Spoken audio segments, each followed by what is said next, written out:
Pergunta rápida. Quem vem à sua mente quando você pensa no melhor jogador de enterradas de todos os tempos? Vince Carter, LeBron James ou até Michael Jordan, certo?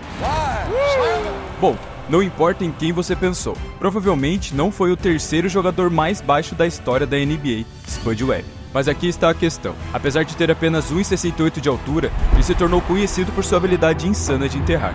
Desde vencer competições de enterradas com facilidade, até destruir frequentemente seus oponentes mais altos, posterizando-os durante os jogos. Todos tinham medo de tentar defendê-lo. Mas como Spud conseguiu o impossível e desafiou literalmente a gravidade durante sua carreira? Para entender essa história, precisamos voltar ao ano de 1979. Anthony Jerome Webb, mais conhecido por seu apelido Spud, porque seus pais achavam que sua cabeça lembrava o satélite Sputnik, era estudante do ensino médio na Wilmer Hutchins High School, em Dallas, Texas. No entanto, ao contrário dos outros jogadores de basquete da escola, Spud tinha apenas 1,49 de altura, e apesar de suas habilidades evidentes, os treinadores da Wilmer inicialmente se recusaram a colocá-lo no time júnior. Sua grande chance veio quando 2 jogadores do time júnior não passaram nos exames físicos. Finalmente, Spud teve a oportunidade com a qual sonhava e aproveitou ao máximo, provando aos treinadores que merecia uma vaga no time. Ainda assim, com sua altura limitada, muitos acreditavam que era essa a barreira máxima que ele poderia superar. Porém, durante o verão, algo incrível aconteceu. Spud não apenas cresceu para 1,62 de altura, mas também desenvolveu significativamente sua habilidade de salto. O armador surpreendeu todos os treinadores do time do Colégio Wilmer com seu salto, com 1,62 de altura, mas capaz de saltar mais de 1 metro. Ele literalmente alcançava cerca de 2/3 de sua altura ao enterrar a bola na cesta. Esse talento impressionante garantiu Spud Webb a posição titular no time de Wilmer, e durante a temporada de 1980 e 81, o pequeno atleta continuou a impressionar. Sua habilidade de enterrar a bola atraía multidões de toda Dallas, enquanto sua média de 26 pontos por jogo liderava o time a vitórias consecutivas. Entre a grande multidão, alguém começava a perceber o verdadeiro potencial do diminuto armador de Wilmer. Jerry Stone, o treinador principal de Midlands, uma faculdade localizada na pequena cidade de Midland, Texas, ofereceu a Spud uma bolsa integral para liderar seu time, uma proposta que Webb aceitou. Mas será que um jogador de 1,62, mesmo saltando mais de 1 metro na vertical, poderia realmente comandar um time universitário rumo a campeonatos? 22 de março de 1982. O técnico Stone e seu armador, agora com 1,68, dominaram a temporada de 1981 e 82. Embora Midlands tenham começado com dificuldades, a equipe liderada por Spud, que registrava uma média de 21 pontos e 7 assistências por jogo, se encontrou na final do Campeonato Nacional do Junior College contra o Miami-Dade, um time que estava com 34 vitórias e 0 derrotas. Durante sua temporada de calouro, Spud registrou 40 enterradas, 18 bloqueios e, surpreendentemente, 2 interferências. No jogo do campeonato, ele dominou a partida. Apesar de ser o jogador mais baixo em quadra, suas habilidades atléticas faziam dele um borrão nas transições, forçando um ritmo tão rápido que ele frequentemente ficava totalmente aberto para as bandejas. Spud terminou a noite com impressionantes 36 pontos, conquistou o título de campeão e o prêmio MVP das finais. Mas a pergunta era, ele conseguiria continuar a dominar na próxima temporada e garantir uma bolsa de estudos em uma faculdade de primeira divisão? Ou a temporada de 1982-83 seria sua última? Quando a segunda temporada de Spud continuou, ele soube que essa seria sua última chance de conquistar uma bolsa de estudos, pois só era permitido jogar 2 temporadas no nível universitário júnior. Ele provaria ser mais do que apenas um armador baixo que enterrava. A estrela de Midland aumentaria drasticamente sua média de assistências para 10,8 por jogo. Embora sua equipe não tenha conseguido repetir o título nacional, Spud teve sucesso em outra coisa. Bill Blakely, o treinador principal do North Texas, uma faculdade da Divisão 1, ofereceu-lhe uma bolsa de estudos. No entanto, o treinador Blakely não conseguiu cumprir as expectativas estabelecidas por seus superiores e foi imediatamente demitido pelo North Texas. Não apenas o treinador que acreditava nele se foi, mas também a bolsa de estudos que ele havia recebido foi retirada. Derrotado e acreditando que sua carreira no basquete havia chegado ao fim, Spud começou a fazer preparativos para uma vida fora do jogo que tanto amava. Ele passou a trabalhar com seu pai em uma loja de conveniências, até que em uma noite algo incrível aconteceu. O treinador Blakely era tão fã do jogo de Spud que, ao saber que sua oferta não seria mais válida, começou a contatar seus colegas treinadores, promovendo o talento do armador de Midland. Enquanto a maioria não conseguia ver além de sua altura, Tom Abatemarco, o treinador assistente do campeão nacional de 1983 North Carolina State, após assistir ao pequeno atleta jogar no centro recreativo de Martin Luther King em Dallas, pediu ao treinador principal Jim Valvano para oferecer uma bolsa de estudos a Spud. Portanto, o treinador Valvano confiou em seu braço direito e juntos encontrariam um novo jogador do North Texas no aeroporto internacional de Raleigh. Quando todos saíram do avião, Valvano ficou confuso e perguntou ao seu assistente onde estava o tal jogador. Quando Abatemarco apontou para Webb, Valvano, surpreso, disse: "Você está demitido."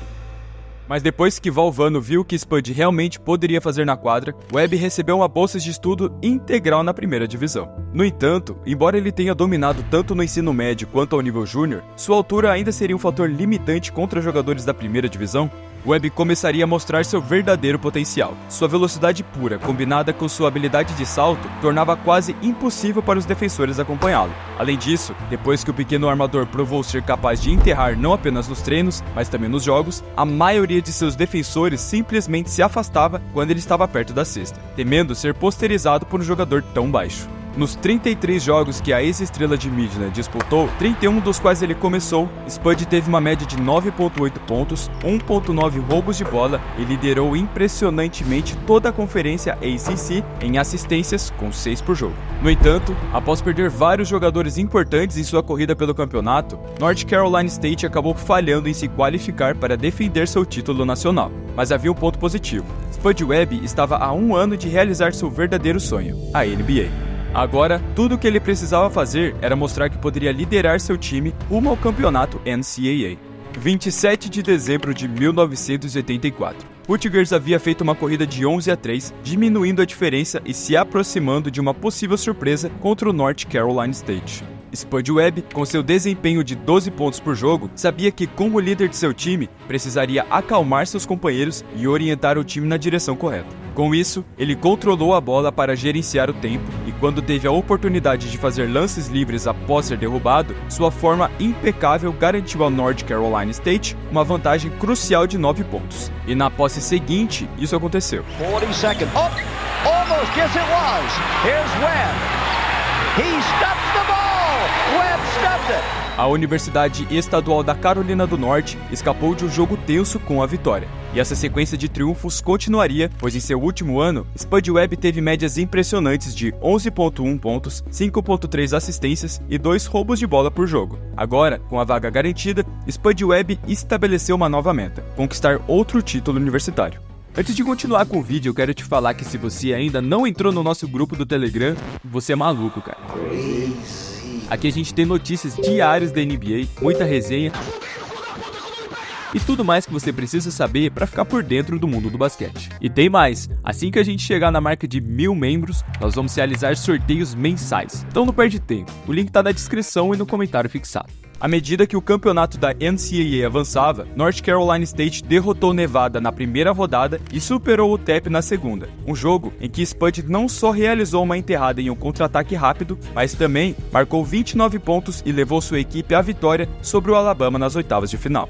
Agora, a Universidade Estadual da Carolina do Norte estava a apenas 3 vitórias de ser coroada campeã. No entanto, para alcançar esse objetivo, teriam que superar St. John's e suas 3 estrelas, Chris Mullin, Mark Jackson e Bill Wennington. O treinador Valvano, sabendo o quão valioso era seu pequeno armador, só permitiria que Spud descansasse por menos de 1 minuto durante esse jogo decisivo. Webb retribuiu a confiança de seu treinador, acelerando o ritmo do jogo e permitindo que encontrasse seus companheiros de equipe para cestas fáceis, além de pontuar sobre braços estendidos dos defensores sem suar a camisa. No entanto, St. John's lutaria de volta e ambas as equipes trocaram pontos enquanto brigavam para se classificar entre as 4 melhores equipes do país. Contudo, quando a campainha tocou, foi North Carolina State que deixou a quadra de mãos vazias. Spud estava devastado, sentindo que não conseguiu realmente retribuir a confiança do treinador Valvano e de Blakely. Apesar disso, ele se orgulhava de tudo que havia alcançado em tão pouco tempo. No entanto, não havia muito tempo para pensar. Spud já havia se inscrito no draft da NBA de 1985. Mas a dúvida pairava: algum time realmente selecionaria um jogador de 1,68? 18 de junho de 1985. O dominante jogador de 2,13 metros, Patrick Ewing, de Georgetown, seria a primeira escolha no draft de 1985 pelo New York Knicks, um sinal claro do que a maioria das equipes da NBA estava buscando. Spud esperaria literalmente por horas até ser selecionado pelo Detroit Pistons na 4ª rodada com a 87ª escolha. Embora Webb estivesse estático de alegria por finalmente alcançar seu sonho de jogar na NBA, os Pistons já contavam com grandes armadores e, portanto, não viam utilidade em outro. Assim, o ex-jogador da Universidade Estadual da Carolina do Norte precisaria começar sua jornada profissional em outro lugar, o SBL, uma liga de verão que oferecia aos jogadores a chance de permanecer ativos, ganhar experiência ou subir suas habilidades para olheiros. Spud assinaria com o Rhode Island Gulls, o time que tinha outra estrela da NBA, Manute Bol, de impressionantes 2,31 de altura.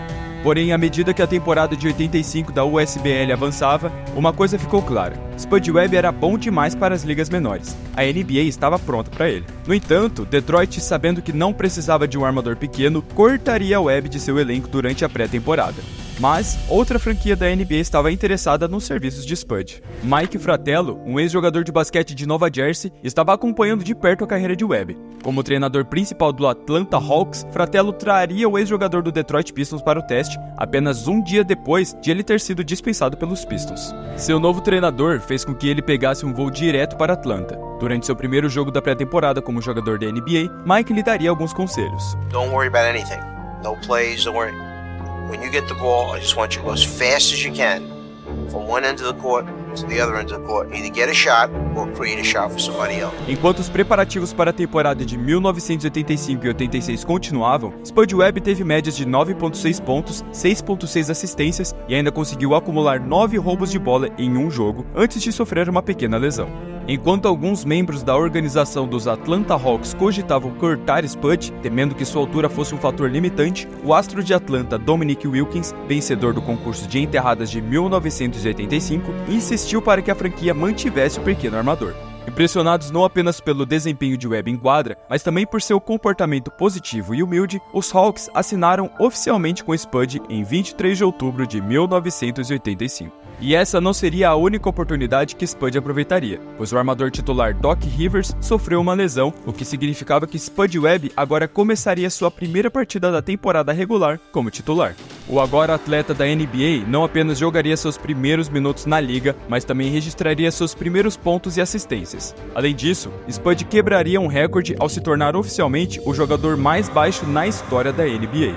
Em um contra-ataque, ele correria e enterraria a bola, chocando não apenas os fãs, mas até seus companheiros de equipe e a organização dos Hawks. Ele terminaria seu jogo de estreia com um duplo-duplo, marcando 12 pontos e 10 assistências, provando que, apesar de sua estatura, ele realmente era um jogador de nível NBA.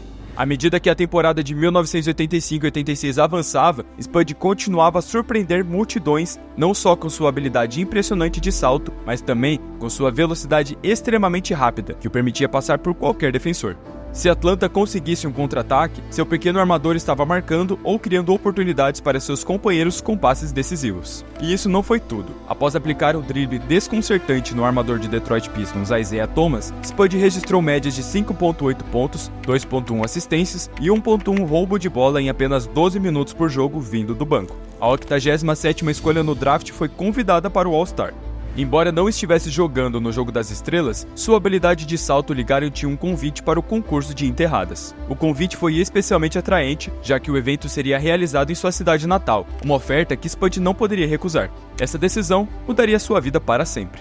Devido ao simples fato de Spud medir apenas 1,68, enquanto seus adversários, incluindo seu companheiro de equipe e atual campeão do concurso de enterradas Dominique Wilkins, eram muito mais altos, todos ignoraram Spud. It's a big thrill when you're a guy say he's just in it and he's not going to win it, which is what I was hearing, and it gave me more incentive to go out and show this guy that I could do it, and I knew what I could do, just that the people and the fans had never seen me do it before. O armador reserva do Atlanta Hawks abriu sua noite com um double pump reverse insano. Embora os fãs já o tivessem visto realizar enterradas padrão na NBA, esse movimento complicado deixou claro o quão impressionante era para um jogador de 1,68 fazer uma enterrada desse nível. A cabeça de Spud estava quase que dentro do aro, o que lhe rendeu o que deveria ter sido 50 pontos. À medida que a primeira e a segunda rodadas da competição avançavam, os outros participantes exibiram suas próprias enterradas impressionantes, mas depois de verem alguém de 1,68 fazendo exatamente a mesma coisa, nada parecia impressionar mais. Os fãs só voltavam a mostrar a animação quando Spud se apresentava. No entanto, se Spud fosse coroado campeão, ele teria que destronar seu companheiro de equipe e atual campeão de enterradas, Dominique Wilkins. Spud decidiu fazer o seu melhor slam dunk com um 360 graus usando uma mão, surpreendendo a multidão de sua cidade natal e ganhando 50 perfeito. Mas Wilkins, com o mesmo 360 graus, faria algo tão impressionante quanto Spud, também recebendo um 50 perfeito. Agora, o novato dos Hawks teria que tirar outro truque da manga se quisesse vencer. Webb então fez uma enterrada no qual quicou a bola no chão para bater na tabela e enterrou novamente, conquistando um outro 50 perfeito. Wilkins então se levantou para um windmill, enterrando a bola no aro com força impressionante. Enquanto a dupla de Atlanta aguardava pacientemente que os juízes comparassem suas pontuações, a maioria dos fãs presumiu que haveria mais uma rodada, mas o placar mostrou o número 48. Spud Webb, com apenas 1,68 de altura, foi coroado campeão do torneio de enterradas de 1986, um feito mais do que incrível. E seu sucesso como novato não terminou por aí. Infelizmente, Doc Rivers sofreria mais uma lesão, desta vez nas costas, o que abriu espaço para Spud como armador titular. Em seu primeiro jogo de volta à escalação principal, ele registrou 23 pontos, 13 assistências e 3 roubos de bola, liderando o Atlanta Hawks à vitória sobre o Los Angeles Lakers. E não para por aí. 2 noites depois, contra o Cleveland Cavaliers, Spud anotou 23 pontos e 15 assistências, guiando sua equipe a uma vitória por 20 pontos. No dia 21 de março, em um dos seus últimos jogos da temporada regular, ele registrou 10 ou mais assistências pela 9ª vez naquela temporada. Embora assistências de 2 dígitos em uma única noite já sejam impressionantes, o feito realmente incrível deste jogo foi o fato de que Spud Webb não fez uma, mas 2 enterradas contra o Dallas Mavericks. Graças à habilidade de Webb em se destacar como armador titular, o Atlanta Hawks conseguiu alcançar 50 vitórias na temporada. Spud Webb, o jogador que ninguém acreditava que um dia pisaria em uma quadra da NBA, estava agora pronto para fazer sua estreia nos playoffs contra ninguém menos que o time que havia cortado 8 meses antes, o Detroit Pistons. 17 de abril de 1986. Em apenas 17 minutos de jogo, o armador de 1,68 marcou impressionantes 18 pontos e distribuiu 5 assistências, ajudando os Hawks a vencerem o primeiro confronto. No entanto, o que aconteceu no segundo jogo chocaria o mundo da NBA. Doc Rivers havia estabelecido um recorde de 16 assistências em um único jogo pelo Atlanta Hawks no primeiro confronto contra os Pistons, mas Spud Webb demoliu esse recorde na partida seguinte. Webb registrou um novo recorde de 18 assistências, além de marcar 19 pontos, conquistando um incrível duplo-duplo vindo do banco em apenas sua segunda aparição nos playoffs. Após o jogo 4, os Hawks avançaram para enfrentar os atuais campeões da Conferência Leste, o Boston Celtics. Porém, o cenário foi completamente diferente. Quando o terceiro jogo chegou ao fim, o Atlanta estava em desvantagem de 3-0, a apenas uma derrota de ser eliminado. Os Hawks precisavam desesperadamente de uma vitória e de alguém que se destacasse. 4 de maio de 1986. Quando Spud Webb entrou no jogo que os Hawks precisavam vencer, ele sabia exatamente o que era necessário para a vitória. Assim como fazia na faculdade, Webb liderou o time na direção certa. O armador reserva, com sua velocidade impressionante com a bola, conseguiu bandejas fáceis ou encontrou companheiros para cestas simples. Aquela noite, Spud registrou 21 pontos, 6 rebotes e 13 assistências, sendo peça fundamental na vitória do Atlanta. Mas 2 noites depois, de volta ao estádio do Celtics, Larry Bird destruiu a defesa dos Hawks. Bird terminou a partida com 36 pontos, neutralizando os 15 pontos e 8 assistências de Webb e eliminando o Atlanta da disputa pelo título. Spud ficou devastado. Sua incrível campanha como novato havia chegado ao fim mais cedo do que ele esperava. Ainda assim, ele havia provado não apenas que podia enterrar na NBA, mas que era um armador legítimo, determinado a buscar vingança na próxima temporada. Durante a off-season, graças ao seu desempenho, Spud foi convidado para a prestigiada noite de caridade organizada por Magic Johnson. Durante o evento, além do tradicional Jogo das Estrelas, Magic forçou Spud e Dominique Wilkins a participarem de um concurso de enterradas improvisado e amigável. Webb impressionou a plateia de Los Angeles ao repetir as enterradas que o coroaram campeão sobre Wilkins, deixando os fãs em êxtase. Apesar de gostar de exibir seus talentos, Spud queria mais do que ser conhecido apenas como um jogador baixo que era capaz de enterrar. E em 22 de novembro de 1986, Spud teve sua chance de revanche. Na temporada regular, essa foi a primeira oportunidade do Atlanta Hawks de enfrentar Boston Celtics após a eliminação nos playoffs. Spud usou novamente sua velocidade e habilidade atlética, marcando uma bandeja difícil que deu aos Hawks uma vantagem de 1 ponto, e a administrada vantagem garantiu a vitória. A temporada de 1986-87 parecia estar se desenrolando exatamente como ele havia planejado.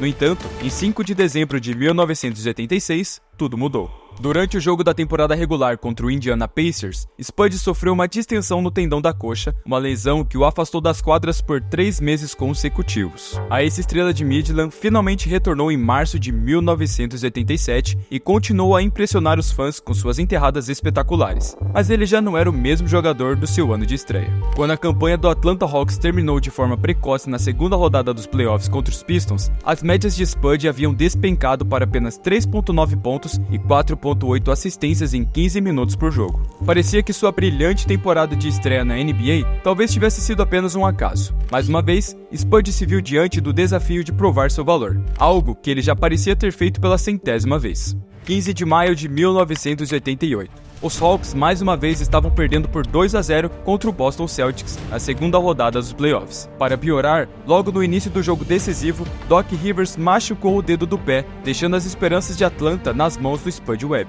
Spud fez o que sempre fazia. O pequeno armador acelerou o ritmo do jogo, colocando imensa pressão na defesa dos Celtics. Ele marcou 11 pontos, distribuiu 3 assistências e, o mais importante, ajudou os Hawks a conquistar a vitória. No quarto jogo, contribuiu com 17 pontos e no quinto, 3 titulares marcaram mais de 20 pontos, garantindo uma liderança de 3-2 na série. Mas o Celtics, com toda a experiência de um time campeão em 1981, 84 e 86, foi implacável. Venceram os jogos 6 e 7 por apenas 2 pontos de diferença, eliminando os Hawks. Spud ficou devastado mais uma vez, mas dessa vez por ter ficado apenas uma vitória das finais da Conferência Leste. O que mais o preocupava, no entanto, era a aparente falta de confiança do técnico Mike Fratello nele. Webb jogou apenas 23 minutos combinados nos 2 últimos confrontos e essa tendência continuou na temporada de 88-89, porque mesmo com a chegada de Moses Malone, 3 vezes MVP da NBA e campeão de 1983, Atlanta venceu mais de 50 jogos, mas foi eliminado na primeira rodada dos playoffs pelo Milwaukee Bucks. Spud jogou apenas 11 minutos por jogo na série,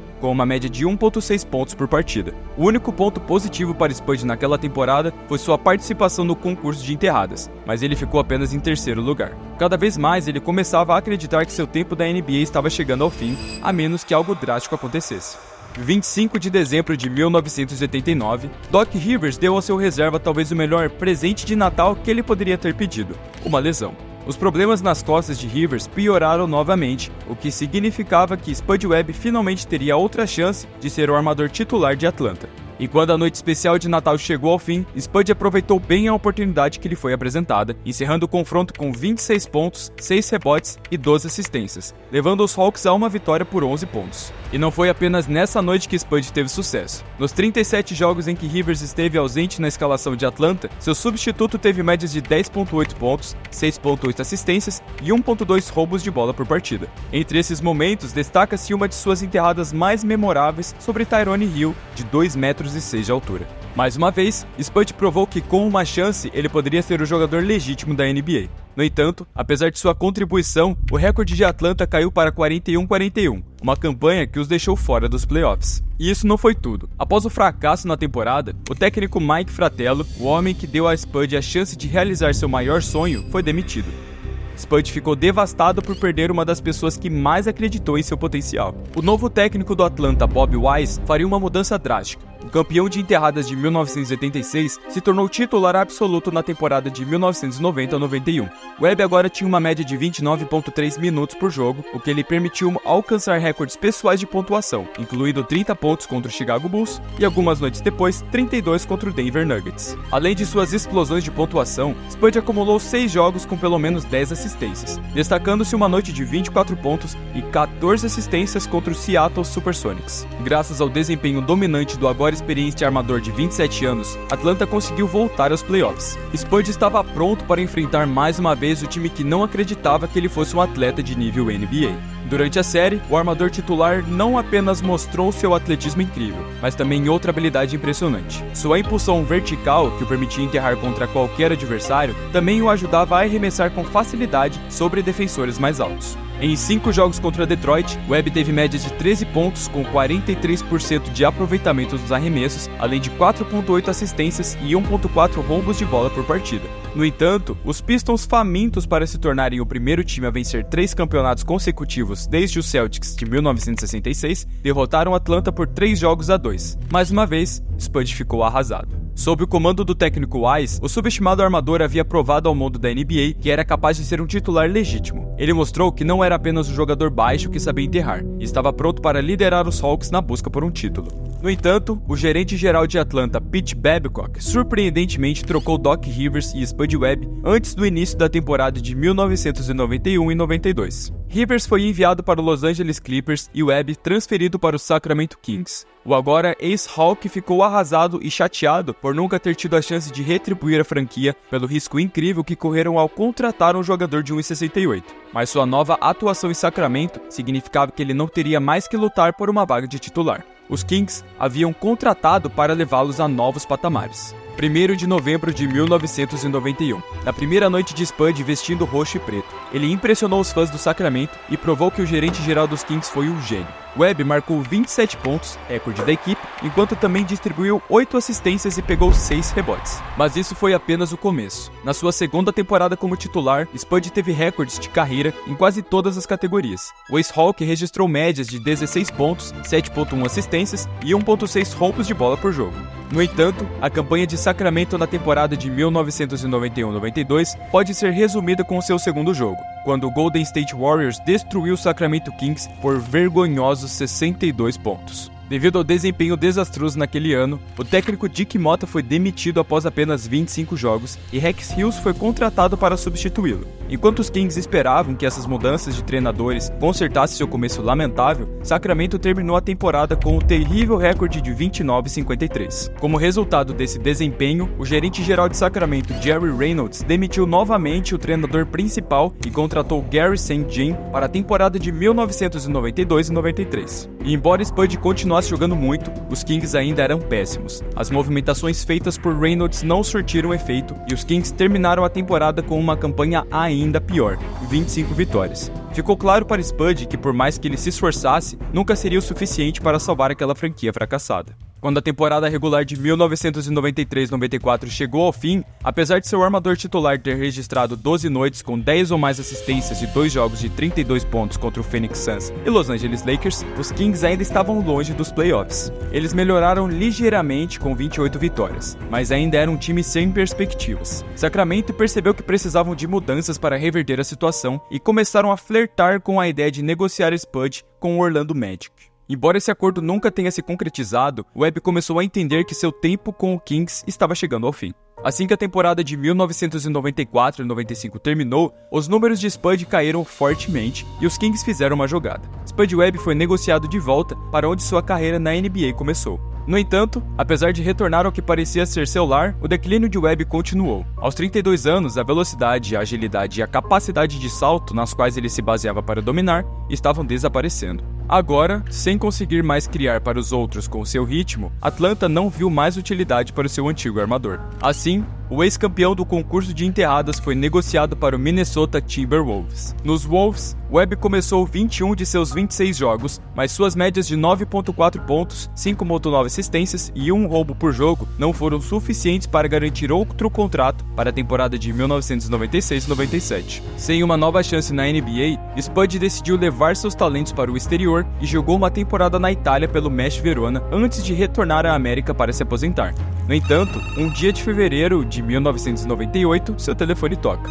O Orlando Magic, que já havia tentado contratar Spud em 94, ofereceu-lhe um contrato de 10 dias. Webb não pôde recusar a oferta, mas após o fim desse período, os Magics decidiram não contratá-lo, e assim se encerrou a carreira de Spud na NBA aos 34 anos de idade. No entanto, a carreira de Spud na NBA não estava completamente acabada. 20 anos após sua vitória no concurso de enterradas, Spud treinaria o armador Nate Robinson para o concurso de enterradas em 2006. Graças aos ensinamentos de Webb, Nate seria coroado campeão exatamente 2 décadas depois que Spud venceu, tornando-se o único jogador com menos de 1,80 a conquistar o título. Spud então assinaria com o Texas Legends, o time da Liga de Desenvolvimento do Dallas Mavericks, como seu presidente, um cargo que ele ainda ocupa até hoje. Em um vídeo, ele foi visto enterrando a bola aos 47 anos de idade, o que só demonstra o quão impressionante Spud Webb realmente era. E você sabia que havia outro jogador da NBA ainda mais baixo que Spud Webb e que permaneceu na liga por 18 anos? Então veja esse vídeo.